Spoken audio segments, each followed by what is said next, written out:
నమస్కారం. టీవీ20 ఆధ్యాత్మిక విశేషాలు కార్యక్రమానికి స్వాగతం.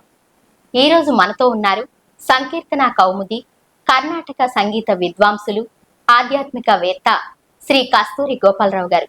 గోపాలరావు గారితో మాట్లాడి దైవానికి, భక్తికి ఉన్నటువంటి సందేహాలను అడిగి తెలుసుకుందాం. నమస్కారం గోపాలరావు గారు. నమస్తే అమ్మా. ముందుగా టీవీ20 ఆధ్యాత్మిక ఛానల్ ప్రేక్షకులందరికీ నా శుభాభినందనలు. గురువుగారు, శ్రీరాముల వారు చెట్టు చాటు నుండి వాలిని చంపారు అంటారు కదా, అది సరి అయినదేనంటారా? దీనికి సమాధానం విశ్లేషణ మనం చేయక్కర్లేదు. వాలి అడిగితే సాక్షాత్ శ్రీరాముడే దానికి సమాధానం చెప్పాడు. నువ్వు సక్రమంగా నీ విధి నిర్వహణ చేయలేదు, మీ తమ్ముడిని రాజ్యం నుంచి వెళ్ళగొట్టావు, తర్వాత తమ్ముడి భార్య అయిన నీకు మరదల వరుస అయిన రుమా అనే స్త్రీని నువ్వు అకారణంగా చెరబట్టావు. ఈ కారణాలన్నిటితో మృగంలాగా వ్యవహరించిన నిన్ను నీకు ఎదురుగా వచ్చి చంపాల్సిన అవసరం లేదు. మృగాన్ని మనం ఎప్పుడూ కూడా మాటు వేసి చంపడము, పక్క నుంచి చంపడమో చేస్తాం తప్ప ఎదురుగా వెళ్ళి మృగాన్ని చంపాల్సిన అవసరం లేదు అని చెప్పి స్వామివారు వాలికే చెప్పారు.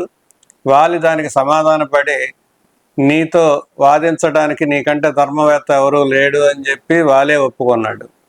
ఇది కాక మరొక ముఖ్యమైన కారణం, నిగూఢమైన కారణం ఏంటంటే వాలి ఇంద్రుడి అంశతో జనించినవాడు. అలాగే సుగ్రీవుడు సూర్యుడి అంశతో వచ్చాడు. ఇంద్రుడి అంశతో వచ్చిన వాలి పాపాలు కనుక అలాగే ఉంటే ఇంద్రలోకానికి వెళ్ళడానికి అనర్హుడు. అంటే స్వర్గానికి వెళ్ళాలంటే పాపాలు ఉండకూడదు.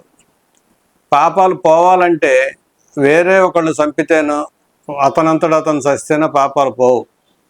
సాక్షాత్ రామచంద్రుడి యొక్క స్పర్శ లేదా రామచంద్రుడి యొక్క బాణ స్పర్శ, ఈ రెండిట్లో ఏదన్నా జరిగితేనే అతను పాపాలు పోగొట్టుకోవడానికి అవకాశం ఉంది. ఈ అవకాశాన్ని కూడా స్వామివారు ఎంతో దయతో వాలికిచ్చి తన బాణంతో సంహరించి అతని స్వస్థానానికైనా వారి తండ్రి దగ్గరికి, ఇంద్రుడి దగ్గరికి పంపడానికి మార్గం సుగమం చేశారు. ఇది పరమాత్మ యొక్క అకారణ కారుణ్యం, నిర్హేతుక దయ అంటారు, హేతువు లేని దయ. ఇలాంటి దయ చాలా సందర్భాల్లో పరమాత్మ చూపిస్తాడు, ఇక్కడ కూడా అలాగే చూపించాడు.